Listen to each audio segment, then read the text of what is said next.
तो क्या आपने कभी सोचा है कि मैटर किस चीज़ का बना होता है या ये अंदर से एकदम बिल्कुल खोखला होता है?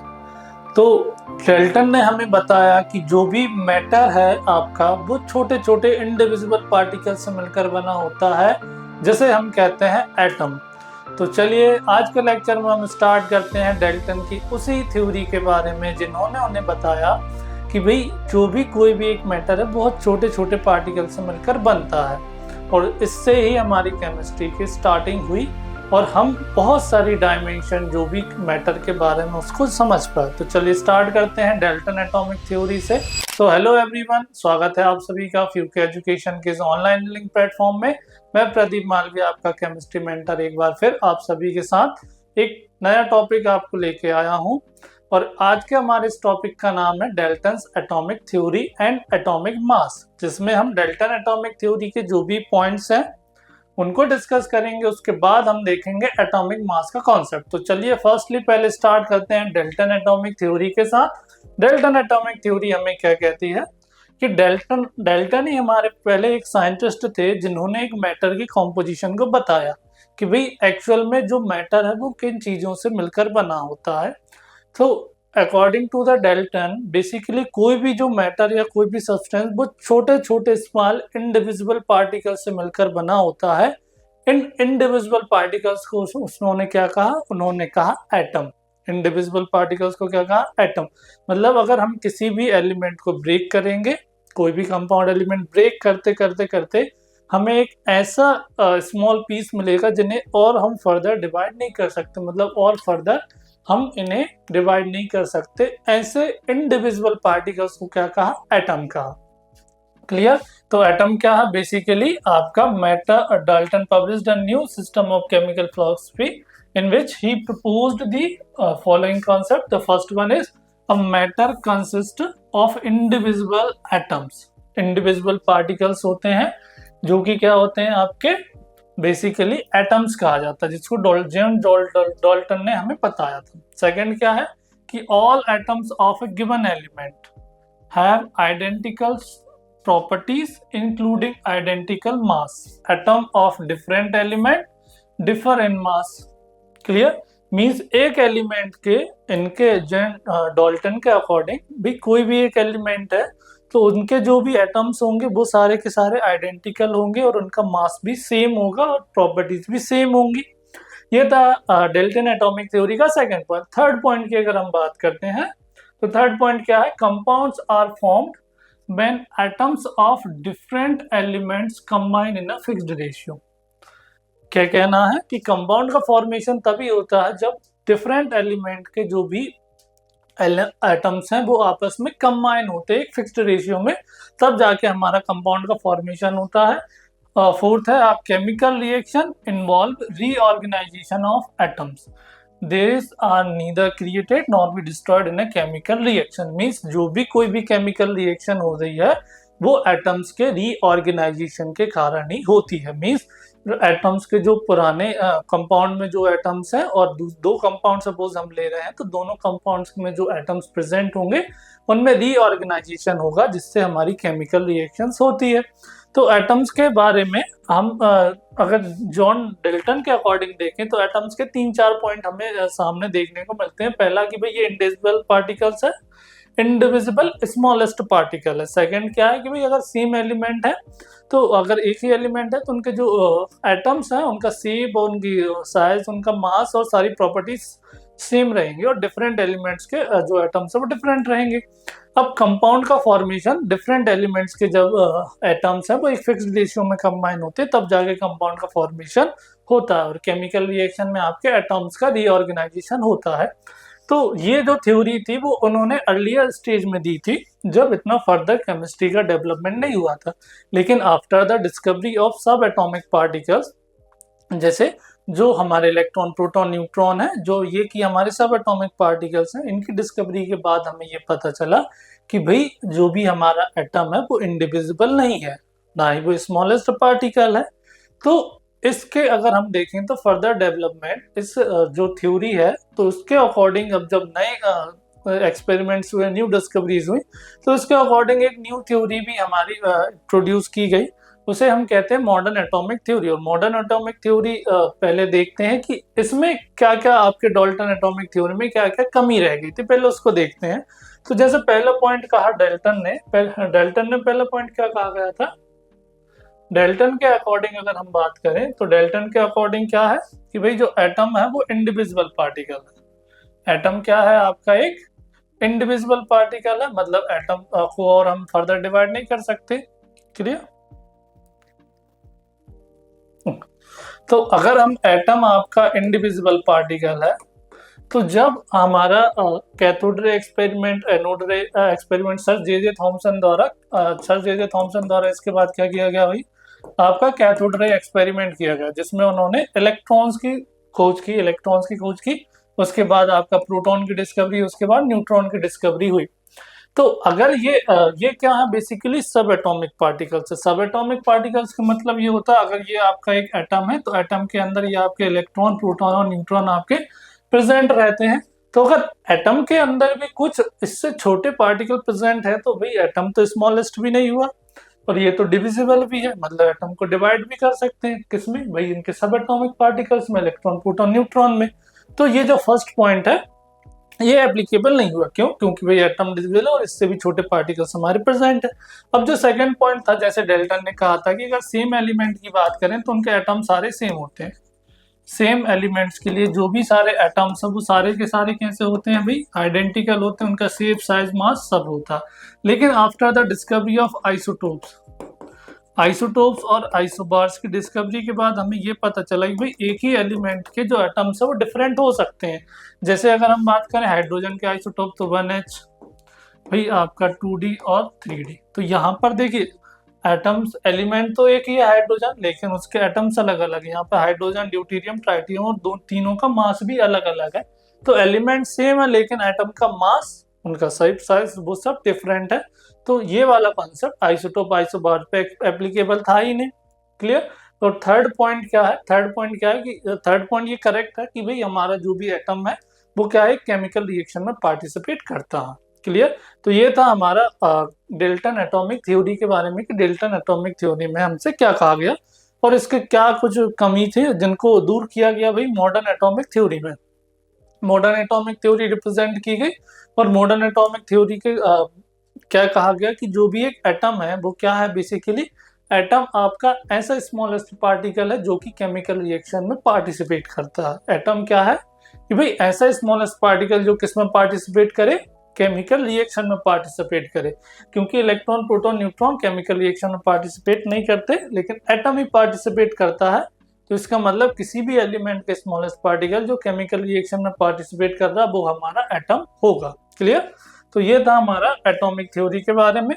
तो अब हम समझते हैं किसके बारे में भी, एटॉमिक एंड मॉलिक्यूलर मास के बारे में। ठीक है। तो एटॉमिक एंड मॉलिक्यूलर मास के बारे में समझने से पहले एटॉमिक मास का थोड़ा कंसेप्ट देखते हैं।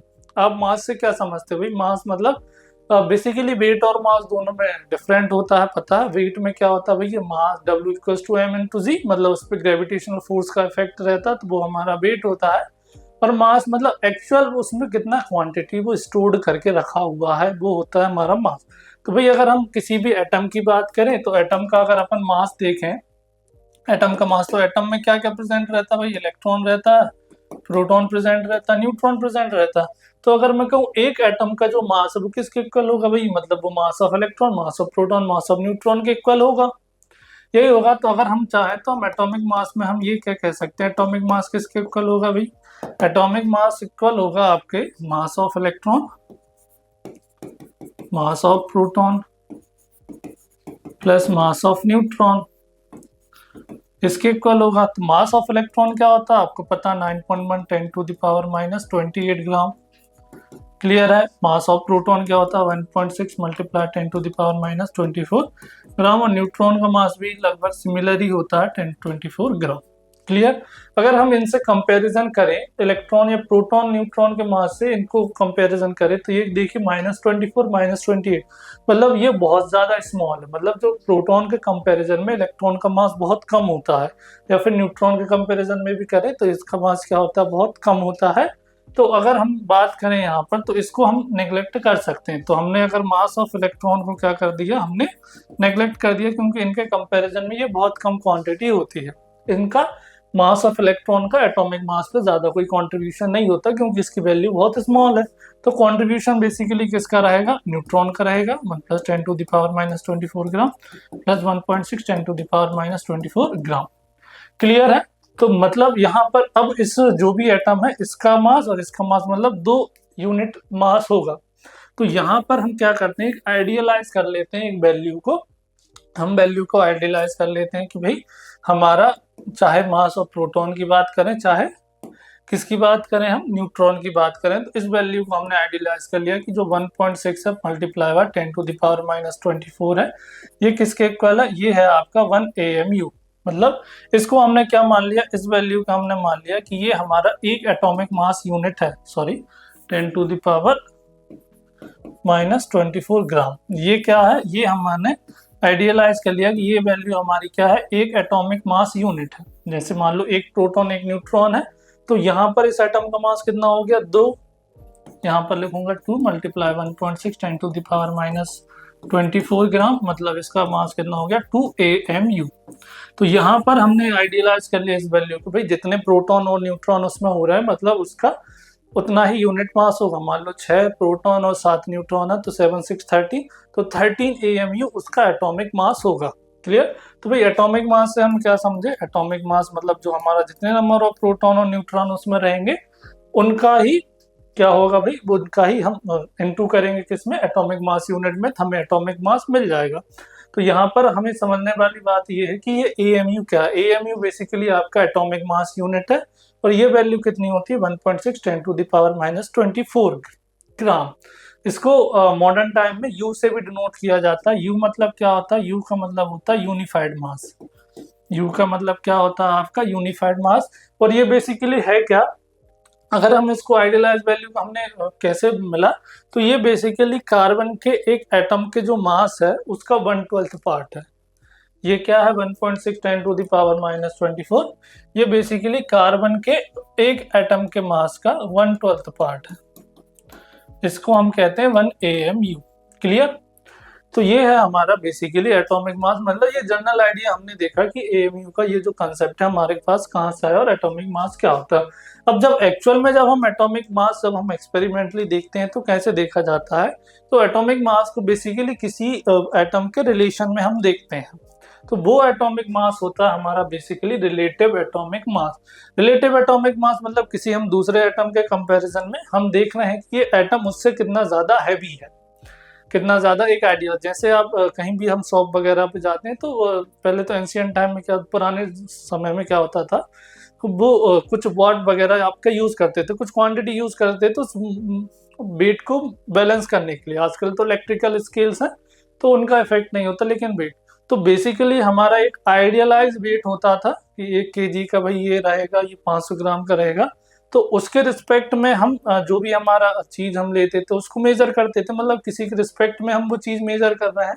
तो ऐसे ही हम एटॉमिक मास में करते हैं, भाई हम ये देखते हैं कि दूसरे एटॉमिक मास से ये कितना ज्यादा भारी है या फिर कितना ज्यादा ये इसके उससे कितना ज्यादा भारी है। उस तरीके से हम पता लगाते थे कि भाई इसका एटॉमिक मास कितना होगा। तो पहले क्या होता था, पहले हम हाइड्रोजन को स्टैंडर्ड मानते थे, हाइड्रोजन को स्टैंडर्ड माना। तो हाइड्रोजन के बाद हम किसको स्टैंडर्ड मान लगते थे, ऑक्सीजन को स्टैंडर्ड माना। पहले 1H हाइड्रोजन, फिर हमारा 16 ऑक्सीजन को स्टैंडर्ड माना, फिर हमने स्टैंडर्ड किसको माना, 12 कार्बन को। अब 12 कार्बन हमारा सबसे ज्यादा स्टेबल होता है, इसलिए इसको स्टैंडर्ड फॉर्म मान लेते हैं और इसके ही कंपैरिजन करके हम सारे जो एटम्स हैं उनके एटॉमिक मास को हम निकालते हैं। तो उस एटॉमिक मास को क्या कहते हैं, बेसिकली उस एटॉमिक मास को हम रिलेटिव एटॉमिक मास कहते हैं। तो बेसिकली जो भी हम AMU में मास देख रहे हैं वो क्या है, हमारा रिलेटिव एटॉमिक मास। अब ये क्या होता है कि जो रिलेटिव एटॉमिक मास होता है वो किसके इक्वल होता है, रिलेटिव एटॉमिक मास इक्वल होता है आपका एटॉमिक मास, मतलब उस एटम का जो मास है वो अपॉन में 1/12 of mass of 1 carbon atom.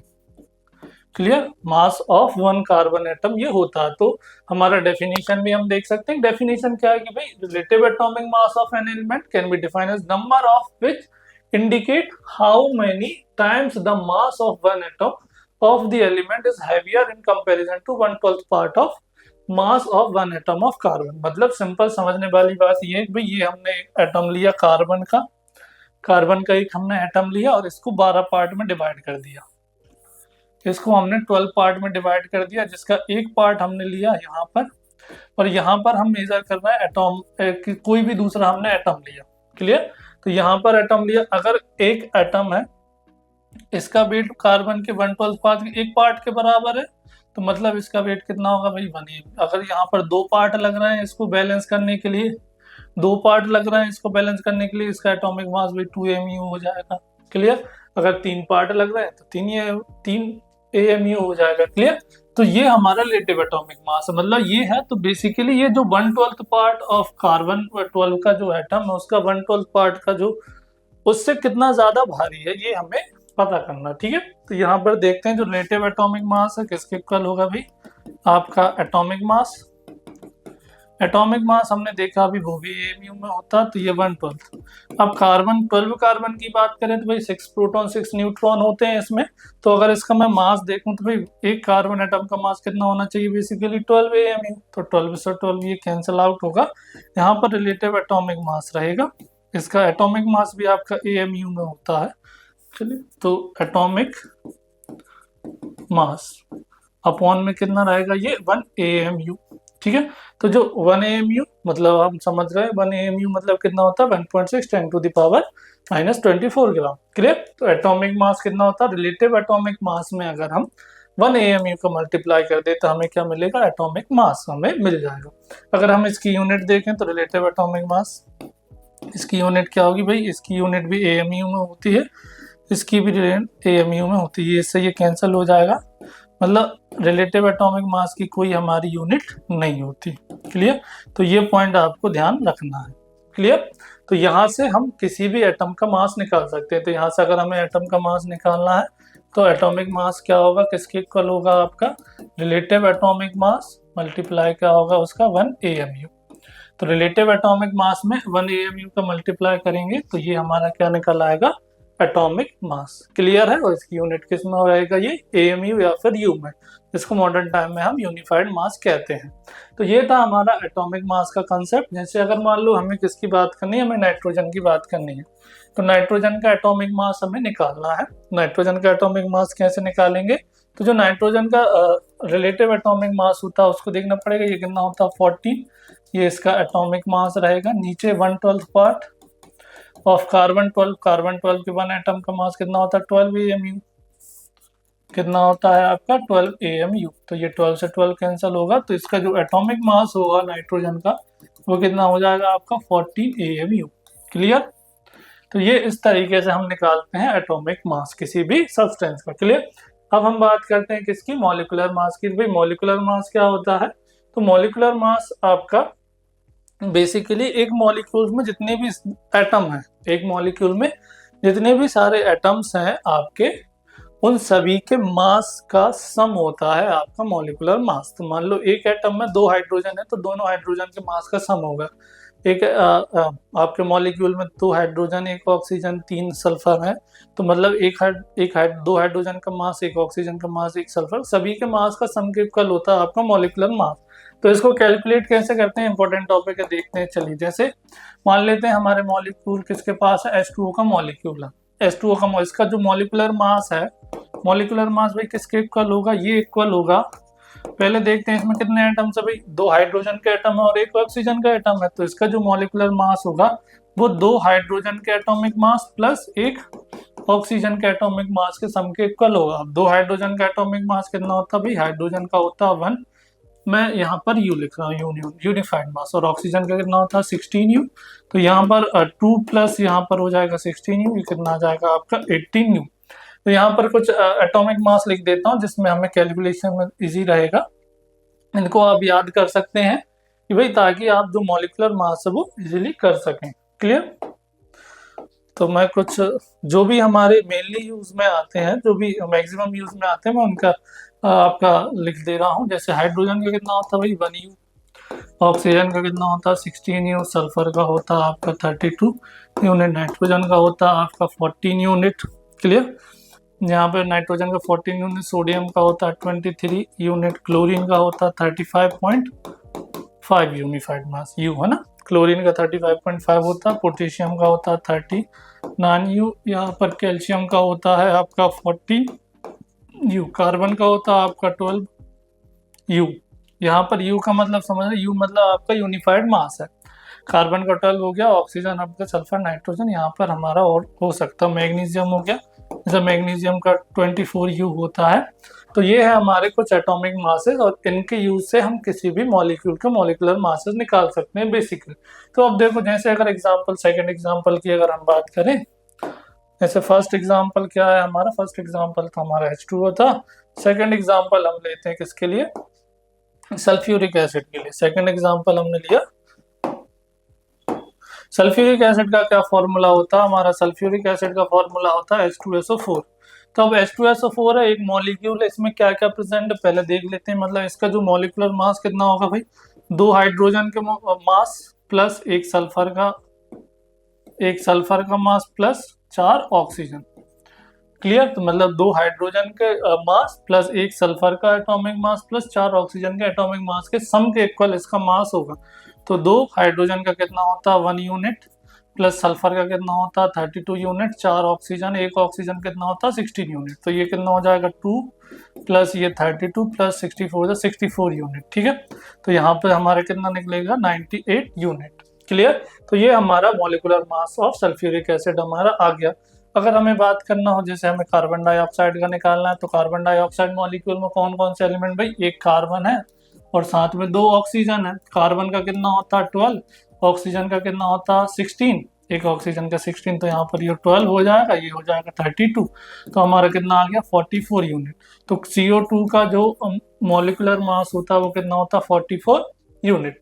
Clear. अगर इसको ग्राम में रिप्रेजेंट करना है तो हम इसे क्या कहेंगे, ग्राम मॉलिक्यूलर मास। अब ग्राम में कैसे रिप्रेजेंट करेंगे, हम U की जो वैल्यू है वो पुट कर देते हैं। U की वैल्यू, जैसे अगर हमें इसे ग्राम में रिप्रेजेंट करना है तो ग्राम में हम कैसे रिप्रेजेंट करेंगे, CO2 का ग्राम वही 44 यूनिट है, और एक यूनिट मतलब कितना होता है 1.6 10⁻⁻24 ग्राम। जब इसका मल्टीप्लीकेशन करेंगे जो वैल्यू आएगी वो इसका वेट रहेगा किसमें, ग्राम में रहेगा। क्लियर।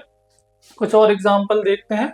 जैसे यहाँ पर अगर हम बात करते हैं ग्लूकोज का मॉलिक्यूलर मास निकालते हैं। ग्लूकोज का फॉर्मूला क्या होता है C6H12O6। अब C6 मतलब यहाँ पर इसका मॉलिक्यूलर मास किसके इक्वल होगा भाई, 6 कार्बन है तो 6 कार्बन के मास प्लस 12 हाइड्रोजन का मास प्लस 6 ऑक्सीजन के मास के इक्वल होगा। एक कार्बन का मास कितना होता है 12, हाइड्रोजन का कितना होता है 1, और 6 ऑक्सीजन है तो एक ऑक्सीजन का 16, तो ये कितना हो जाएगा, ये हो जाएगा 72 प्लस ये हो जाएगा 12 और ये हो जाएगा 96, तो ये अपना कितना आ जाएगा 180 यूनिट। तो ग्लूकोज का जो मॉलिक्यूलर मास है वो कितना होता है भाई 180 यूनिट। अब जैसे हमें नाइट्रिक एसिड की बात करना है, नाइट्रिक एसिड क्या होता है भाई, एक हाइड्रोजन है प्लस एक नाइट्रोजन का है प्लस 3 यहाँ पर ऑक्सीजन है। तो हाइड्रोजन का कितना होता है 1, नाइट्रोजन का कितना होता है 43, ऑक्सीजन का कितना होता है 16, तो ये कितना हो जाएगा 1, ये हो जाएगा 15 प्लस कितना हो जाएगा ये 48, तो ये हो जाएगा आपका 63 यूनिफाइड मास। क्लियर है। तो ये इस तरीके से निकालते हैं हम आपका हमारा जो मॉलिक्यूलर मास है किसी भी मॉलिक्यूल का वो। अब ये आपके लिए होमवर्क रहेगा, इसको आप हमें कमेंट करके बताइएगा कि इसका मोलर मास कितना होगा। जैसे हम बात करते हैं कैल्शियम कार्बोनेट और हमारा H2CO3, कार्बोनिक एसिड और कैल्शियम कार्बोनेट, सोडियम क्लोराइड, ये मॉलिक्यूल्स के मॉलिक्यूलर मास आपको निकालना, प्रैक्टिस करना और कमेंट करके हमें बताइएगा कि इनके मॉलिक्यूलर मास कितने हैं। क्लियर। अब हम देखते हैं हमारा जो अगला कंसेप्ट है वो मोलर मास। मोलर मास क्या होता है पहले वो समझते हैं। तो मॉलिक्यूलर मास देख लिया, एटॉमिक मास देख लिया। अगर 2 टर्म और आते हैं बेसिकली, आपका एक ग्राम एटॉमिक मास होता है, एक ग्राम मॉलिक्यूलर मास होता है। तो gram atomic mass, gram molecular mass अभी जस्ट हमने देखा था। किसी भी अगर हम एटॉमिक मास या मॉलिक्यूलर मास को किस में रिप्रेजेंट कर दें, ग्राम में। ग्राम में कैसे रिप्रेजेंट करेंगे, आप AMU या फिर यूनिफाइड मास की वैल्यू आप पुट करोगे तो वो आपका ग्राम में कन्वर्ट हो जाएगा। तो उस तरीके से हम ग्राम मॉलिक्यूलर मास या ग्राम एटॉमिक मास निकाल सकते हैं। अब हम बात करते हैं मोलर मास की।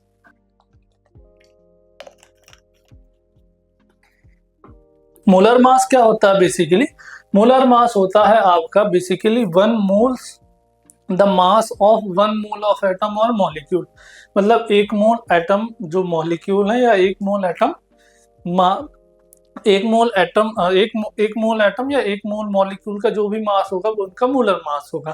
तो मोलर मास देखते कैसे, तो उसके लिए पहले एक चीज आपको याद रखनी पड़ेगी कि एक मोल की अगर हम बात करें तो एक मोल में कितनी वैल्यू होती है 6.023 मल्टीप्लाई 10⁻23 मॉलिक्यूल। मतलब अगर हम एटम लेंगे, वन मोल ऑफ एटम की बात करेंगे जिसमें इतने एटम होंगे, अगर वन मॉलिक्यूल की बात करेंगे, वन मोल मॉलिक्यूल की बात करेंगे तो इतने मॉलिक्यूल हमारे होंगे। जैसे देखिए एग्जांपल के लिए बात करता हूं मैं, हमें निकालना कार्बन के वन मोल, कार्बन का हमें क्या निकालना है, मोलर मास, कार्बन का मोलर मास हमें निकालना है, ठीक है।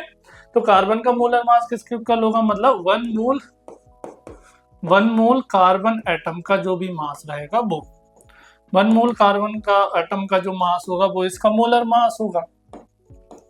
अब हमें तो पता है भाई वन एटम, अगर कार्बन के एक एटम का जो मास है, कार्बन के एक एटम के मास कितना होता है 12 AMU, ये हम देखते आ रहे हैं। कार्बन के एक एटम का मास कितना होता है 12 AMU। तो वन मोल एटम का कितना मास होगा, तो पहले पता करना पड़ेगा वन मोल में कितने एटम होते हैं। तो वन मोल में कार्बन के 6.022 10⁻23 एटम्स कार्बन के होते हैं, ठीक है। तो भाई एक एटम का मास 12 AMU है और एक मोल में हमारे पास इतने एटम हैं, तो इनका मास कितना होगा, तो भाई वन मोल के एटम का जो अगर हम मास निकालेंगे तो कितना होगा आपका 12 से मल्टीप्लाई कर देंगे, क्योंकि भाई एक एटम का इतना और हमारे पास कितने एटम है इतने, तो इससे 12 का मल्टीप्लाई कर दिया है ना। 12 AMU की वैल्यू कितनी होगी 1.6 10⁻⁻24 मल्टीप्लाई 6.022 10⁻23, ठीक है। इसके लिए ग्राम और यहाँ पर मोल इनवर्स, ये हमारी यूनिट होती है, ठीक है। तो अब होता क्या है एक्चुअल में, देखिए 1.6 10⁻23 से यहाँ 23 कटेगा, यहाँ ओनली बचेगा 10⁻⁻1, 10⁻⁻1 का मतलब है 0.6, ठीक है। 0.6 यहाँ पर बचेगा। तो जब हम इस 6 से मल्टीप्लाई करेंगे तो ये 9 पॉइंट समथिंग हमारा कुछ आएगा। 9 पॉइंट समथिंग मतलब ये एक्चुअल में कितना रहेगा, देखिए कैलकुलेशन करके, तो यहाँ होगा 12, यहाँ पर ये हमारा हो गया 1.6 मल्टीप्लाई 6.022 10⁻⁻1, ठीक है। तो यहाँ पर इन दोनों का मल्टीप्लीकेशन ही हमारा लगभग कितना आएगा 1 के इक्वल आएगा, तो इसको हम 12 भी लिखने देते हैं। तो 12 ग्राम मोल इनवर्स, ये हमारा मोलर मास आ गया। तो बेसिकली डिफरेंस क्या दिखाई दे रहा है आपको, डिफरेंस आपको ये दिखाई दे रहा है कि भाई आपका कार्बन का चाहे एटॉमिक मास की बात करें चाहे मोलर मास, दोनों आपको सेम आ रहा है, बस यूनिट का डिफरेंस आ रहा है। यहाँ पर मोलर मास में भाई हम AMU लेते, सॉरी मोलर मास में ग्राम मोल इनवर्स ले रहे हैं और इसका एटॉमिक मास में AMU ले रहे हैं, क्योंकि एक AMU और वन मोल का जो भी चीज है उनका मल्टीप्लीकेशन एक ही होता है। इसलिए किसी भी चीज के लिए अगर हम बात करें उनका एटॉमिक या फिर उसका मोलर मास, वो लगभग क्या हो, सॉरी एटॉमिक मास या मोलिकुलर मास, एटॉमिक या फिर मोलिकुलर मास वो इक्वल होते हैं उनके मोलर मास के। मोलर मास के बस क्या होता है भाई, यहाँ पर आपका ये जो यूनिट है वो क्या हो जाता है, चेंज हो जाता है। मोलर मास पे यूनिट हम ग्राम मोल इनवर्स लगाते हैं और यहाँ पर यूनिट क्या यूज करते हैं हम AMU में, ठीक है। यहाँ पर यूनिट AMU में हम यूज करते हैं, क्लियर। तो ये था हमारा मोलर मास का कंसेप्ट। तो इस कंसेप्ट में आप सीख गए हैं कि भाई अब हम छोटे से छोटे जो भी एक एटम है उसका मोलर मास या फिर एटॉमिक मास आप इजीली कैलकुलेट कर सकते हो, जो कि आपके लिए डिफिकल्ट था कि भाई एक इतना सा छोटा पार्टिकल जो हमारे लिए इंडिविजुअल, उसका हम मास कैसे निकालेंगे। तो इस तरीके से आप उनका मास निकाल सकते हैं। आई होप आप सभी को ये टॉपिक पसंद आया होगा। अगर इस टॉपिक में कोई भी डाउट हो तो आप हमें कमेंट करके पूछ सकते हैं, साथ ही जो होमवर्क में है वो भी कमेंट करके हमें बताइएगा। और हमारे इस वीडियो को लाइक करें और शेयर करें, सब्सक्राइब भी करें। अगर आप हमसे जुड़ना चाहते हैं तो आज ही प्ले स्टोर से हमारा फ्यूके एजुकेशन का जो ऐप है वो डाउनलोड करें और आप हम उससे जुड़ सकते हैं और अपनी जो लर्निंग है और भी उसको इजी बना सकते हैं। Thank you. अब हम मिलते हैं हमारे नेक्स्ट टॉपिक में।